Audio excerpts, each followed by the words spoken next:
It wasn't just the cold. It was what the cold hid. The silence, the marks on the door, the way she was found. It spoke of a panic that went beyond freezing.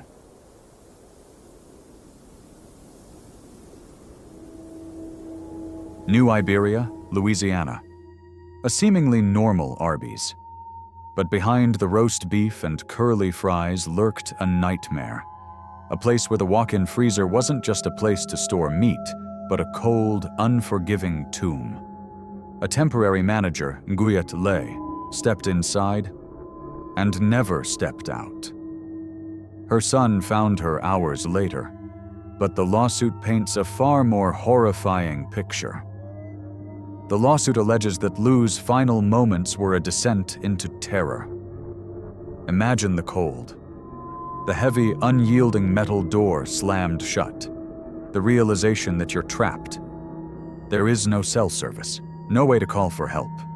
Just the growing, gnawing cold and the crushing weight of despair. The lawsuit describes bloodied handprints on the inside of the freezer door, a chilling testament to her desperate struggle. The investigator's conclusion? She panicked, beat her hands bloody trying to escape or get someone's attention. Then, the inevitable surrender to the cold. Collapsed, face down, on the frozen floor. Hypothermia, but also a terror beyond words. The clatter of Arby's kitchen was a symphony of mundane tasks. The sizzle of roast beef, the whir of the milkshake machine, the shouted orders. Nguyet, 63, moved through it all with the practiced efficiency of a temporary manager. A role that had stretched from 4 weeks to 6. The walk-in freezer loomed at the back, a cold metal beast. Nguyet hated it. The broken latch, a problem since August, was a constant source of anxiety. Everyone used the screwdriver and the box of oil to prop the door open. It was a lawsuit waiting to happen. She needed more roast beef. "Be quick," she muttered to herself, grabbing her gloves. The temperature difference always hit her like a physical blow. Inside, the cold was immediate, a -10-degree assault. She located the correct box, its frozen edges sharp against her gloved hands. It was heavier than she expected. Turning, she braced herself to maneuver the box out.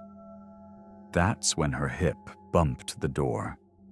Just a nudge, but enough. Click. The sound echoed in the confined space, a death knell. Her blood ran cold, even colder than the air. "No," she whispered, her breath pluming white. She dropped the box, the thud swallowed by the silence. She threw her weight against the door. It didn't budge. Panic, raw and primal, seized her. "Open!" she screamed, echoing off the metal walls. She pounded on the door with her fists, the pain a distant counterpoint to the growing cold. "Think," she told herself, but her mind was a whirlwind of fear. There is no internal release, no phone, just the endless, unforgiving cold. Her breath was a thick fog now. This can't be happening. She kicked the door, her foot throbbing with the impact. Gotta get out. Her hands, already numb, scrabbled at the small gap between the door and the frame. The metal was slick with frost. Her nails scraped uselessly. "Help!" she yelled, her voice cracking. "Somebody help me!" Fong was out there, her son, but the kitchen was a cacophony. He wouldn't hear her.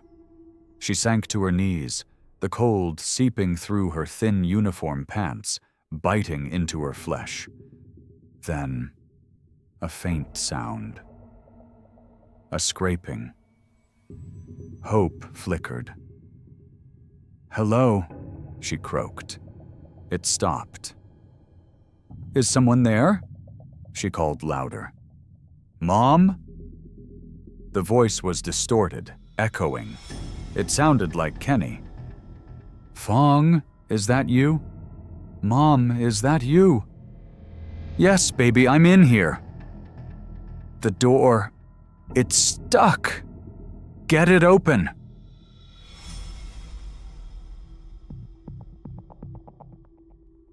The door.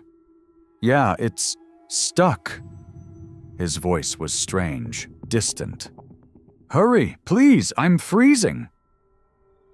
Yeah, I'm trying, Kenny said, but there was no urgency, just a shuffling sound. Then nothing. Minutes became an eternity. The cold was inside her now, a malevolent presence in her bones. Her fingers, clumsy and useless, scrabbled at the ice on the floor. Where is he? She thought, her hope dwindling. Then the scraping again, louder, closer. Kenny, are you there? Almost got it, he said, his voice wrong. Lee pressed her ear to the door. The scraping wasn't metal. It was softer, like nails on metal. Long nails. A horrifying thought twisted in her mind. Kenny's voice, the lack of urgency, the scraping. It didn't make sense. She scrambled back, her heart pounding. The scraping intensified, joined by a wet, tearing sound. The door handle began to turn. Slowly. Leigh stared, paralyzed. It wasn't just the cold. It was the wrongness of it all. The handle turned and the door creaked open, revealing Kenny. But it wasn't Kenny. Not entirely. His eyes gleamed with cold satisfaction. Hi, Mom, he said. Her thoughts fractured, reality dissolving into a kaleidoscope of fear and confusion. Kenny's here. But that's not Kenny. What's happening? I have to get out. She lunged for the door, her numb hands grasping and clawing. The metal was slick, unforgiving. Help me, please, she screamed, her voice raw and desperate. The cold was a crushing weight on her chest, stealing her breath. Her vision blurred. The monstrous figure of her son seemed to waver, to shift. Was it the cold? Or was her mind finally betraying her? She slammed her fists against the door one last time, the impact sending a shock of pain up her arms. Open, she begged. The word a bare whisper. Then, darkness.